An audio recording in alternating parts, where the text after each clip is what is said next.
WCBI News at 6 starts now.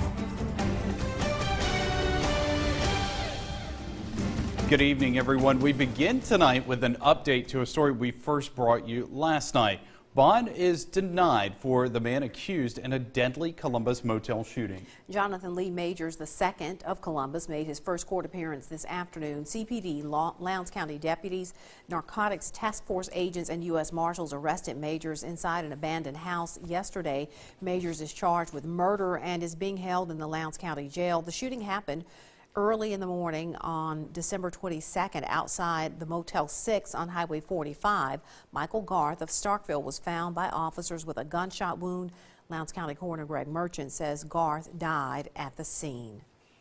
Across Mississippi, more and more law enforcement agencies are requiring officers to use body cameras. Now, a national organization is asking the state to standardize how they use them. Earlier this week, the American Civil Liberties Union of Mississippi released a report. It highlighted what they call the lack of uniformity in body camera regulations. Our Jory Talley joins us live in the studio with more on that. The ACLU of Mississippi sent a Freedom of Information Act to 147 law enforcement agencies across the state to get the information for their report on local body camera policies. I went back to police departments earlier today to learn about their guidelines. This will charge the device and it will upload the information to the server. That's what Starkville police officers do after every shift. They dump their body cam video into a server where it stays for a certain amount of time. It can be viewed by the officer as well as the supervisor, as well as me. So, but yeah, we maintain those videos for at least 45 days. And if it's a DUI or any kind of a domestic crime, we try to preserve those videos for at least a year. The average lifespan for body cam video at the Louisville Police Department is 30 days. The video cameras that we're using have 16 gigabytes of memory, and when the officers are only running the camera when they're in contact with the public, most of the time it's only necessary to download it about once a month. They get about that much run time out of it. The video lifespan is different for both departments, but one thing that's not different is how their body and patrol car cameras work together. Chances are, if the officer encounter you and he's within sight, straight line sight of his patrol unit, there's probably two cameras running at the same time. But then if he's out of sight of his unit, inside of someone's home or business or something, and then it's just a body camera. Claiborne says each department adopts its own rules for handling video evidence, and Chief Nichols believes it would be hard to create a one-size-fits-all policy statewide. You'll find out that most of the agencies that are accredited, they have a similar policy, but not all agencies are accredited. And those ones that are not accredited, you know, they wouldn't have the same policies I would because they might not have the resources that Starkville Police Department has. So I think it's a resource thing. Both police departments say body cams are very important because they provide transparency with the public and safety for the officers. Jory Talley in our studio with that story. Well, Tuesday was National Law Enforcement Appreciation Day, but it's not too late to say thank you to the men and women in blue. Tomorrow morning in Starkville, Chick-fil-A on Highway 12 will host Coffee with the Cop. This is a chance for officers and residents to meet under more relaxed circumstances and get to know each other. Coffee with the Cop runs from 7 until 8:30 tomorrow morning. Time for a first look at our forecast. We'll turn things over to Chief Meteorologist Keith Gibson, and it'll probably be cool enough for a warm cup of coffee in the morning. Tomorrow morning? Oh, hey, well, actually, you may need a soda or something. It's going to be mild on that. I should have been paying attention to your copy there, Andrea. All right. Weather-wise right now, we do have some light showers, some nuisance drizzle, all that good stuff out there right now. Some low ceilings as well. 61 here in Columbus, a southeast wind, so it's mild out there.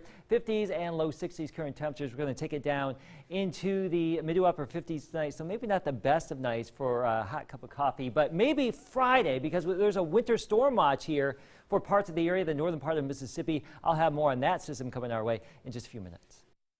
All right, Keith, thanks a lot. Production is moving out of a Starkville plant, and it's cutting dozens of jobs there. Production at Kirby Building Systems, formerly Gulf States, will move to a facility out of state.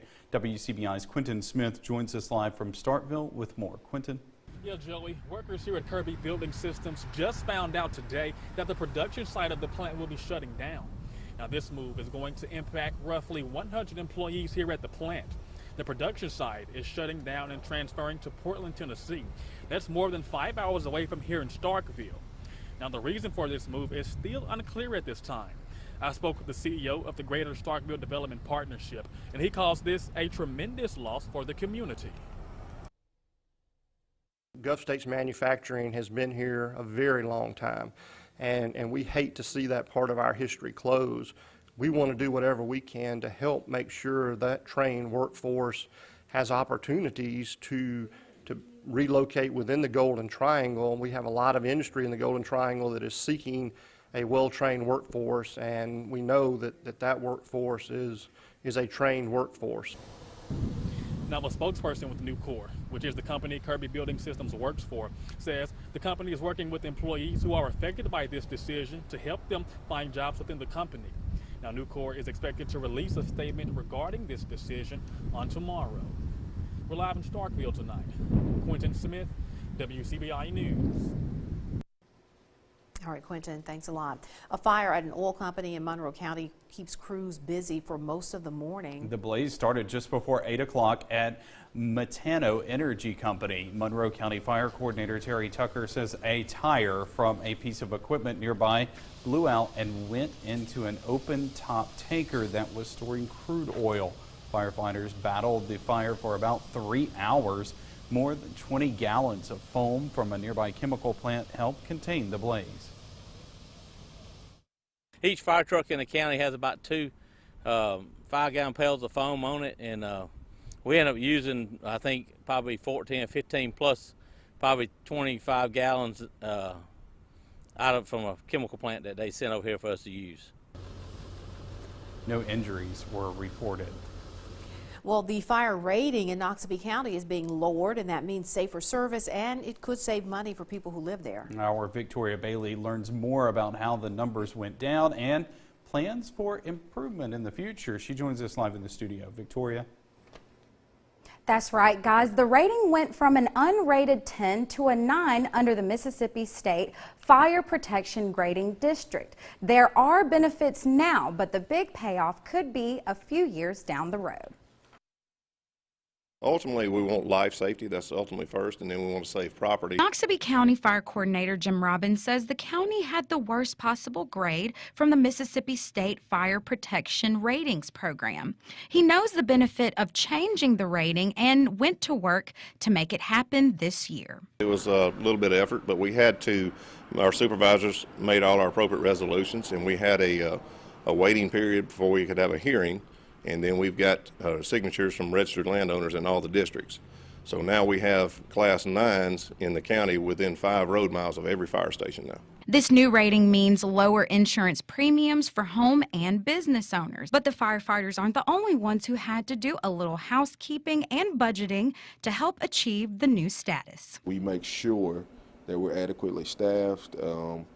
We try to phase out all old equipment and make sure that we're using the latest when it comes to communication. There are some pieces that are still missing, and we're working with our county supervisors and our police and fire chiefs to update our entire system. Robbins believes the county is safer, but there's more work to be done. And what we're going to have to do from the fire department end is prove that we can move a certain amount of water, and that's going to be, we have to flow 250 gallons a minute for an hour. And we do have the capabilities to do that, and there's going to be a little bit of a process, but we want to try to bring those 9s down to class 8s. Now, Robbins says the new rating does not impact how much residents pay in taxes.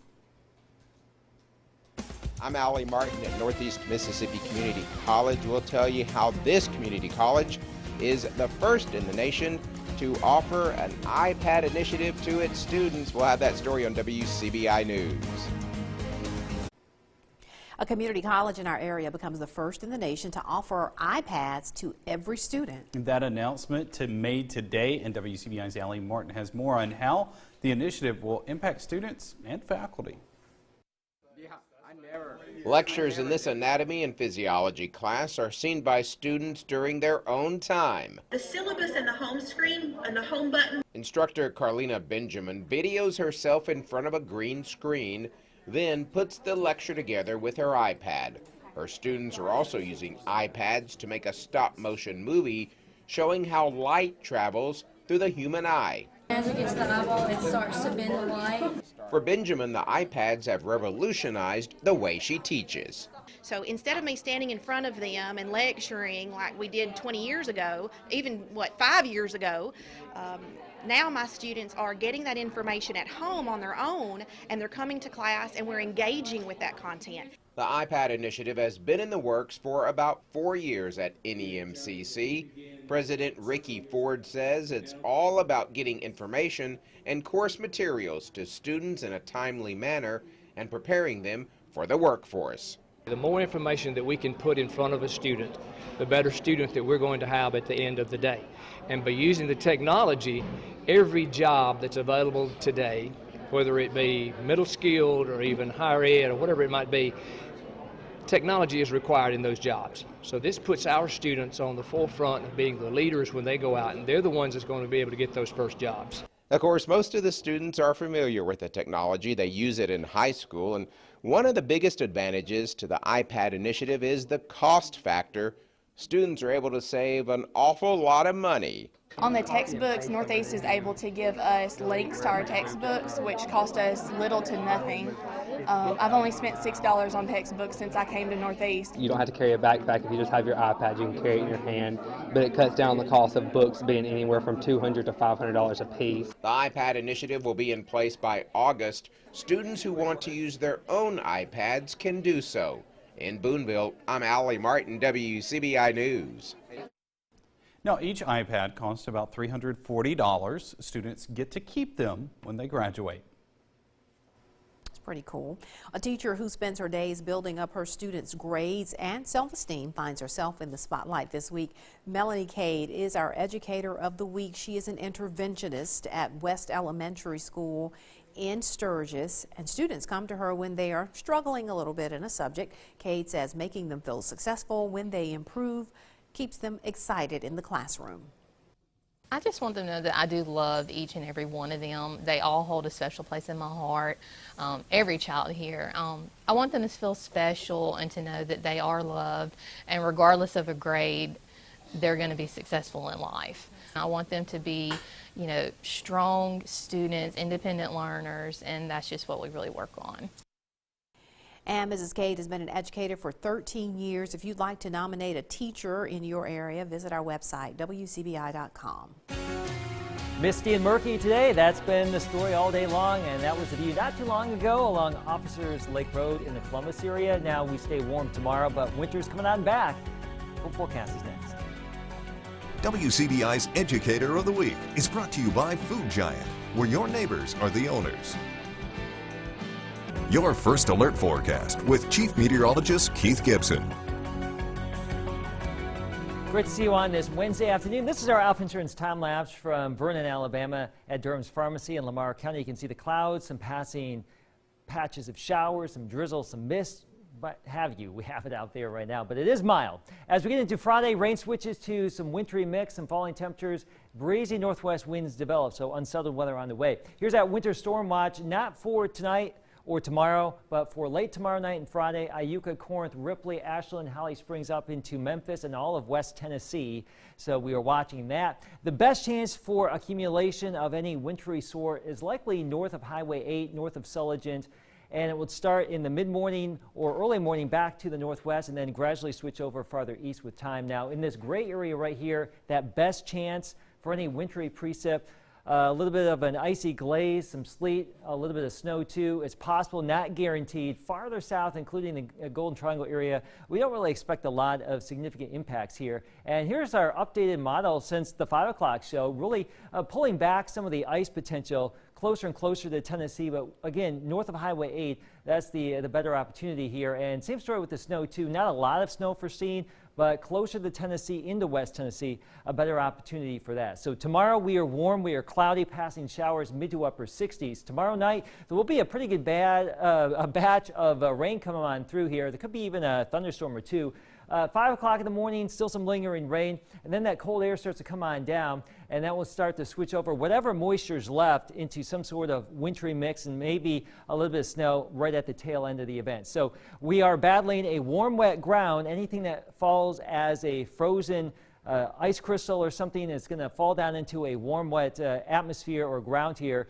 So we'll battle that, and also a wind from the northwest 10 to 25 will help to evaporate some of that moisture off the highway. So that could eliminate the black ice threat going into Friday night. So a warm ground is a good thing to have if we are expecting some frozen precipitation, because that will limit any or at least mitigate some accumulations here if we do see them. So a half inch to about an inch and a half of moisture possible with this system coming our way.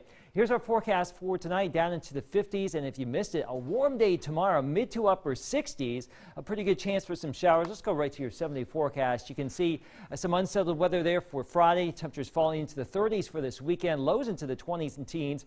There's your forecast. The Egg Bowl rivalry returns to the hardwood, with the Bulldogs and Rebels preparing to do battle in women's hoops. Some extra petty has been added to the rivalry. More next in sports. WCDI Sports with Tom Ebel is brought to you by your local Ford dealers. Go further. Ole Miss was able to notch the first round of bragging rights in Egg Bowl hoops on the men's side this past weekend, but now it's the women's turn. Hail State Hoops have won 7 straight against their rivals from up north, including 10 in a row inside the hump. While the Bulldogs are looking to compete for SEC titles and national titles, MSU isn't looking past a chance to pick up a W against its biggest rival. Coach said the other day, our senior class haven't lost in yet, don't lose now. And I feel like me being that state, my mentality is not to lose to another state. Another school in this state, because they're my little sisters, you know, we're the big sister school, so I feel like just keeping the tradition going. You better respect your opponent no matter who it is. You have to understand in this game coming up, it wouldn't matter what the records are or anything like that. You got 2 teams that are very passionate about this game. You got 2 fan bases that are very passionate about this game, and so, you know, I think we know what's coming through the doors tomorrow night, and we'll be ready. So the last time these 2 teams battled inside the hump, Ole Miss gave everything they had against a state team that had a perfect record as well as this year, coming up just short by 9 points. After the game, head coach Matt Insel showed a lot of passion for how his team played, saying this in the postgame. We're upset because we lost, because we came here to win. We didn't come here for a moral victory. We didn't come here to play Mississippi State close. We got beat 35 down here last year. We got embarrassed. It wasn't even close. It wasn't even, the crowd they were eating donut bacon cheeseburgers by the end of the first quarter against us down here last year. They got to go get them donut bacon cheeseburgers for $7, but they had to cough a little bit on them because we played tonight. So what is Mississippi State doing? Well, they're just raising the petty game. At the game tomorrow, these behemoths, these one in all their glory, will be up for sale. Donut bacon cheeseburgers for $7. I can't handle this type of pettiness. I can't. The rivalry's already too much. We'll find out tomorrow when tip happens inside the hump at 8 p.m. our time.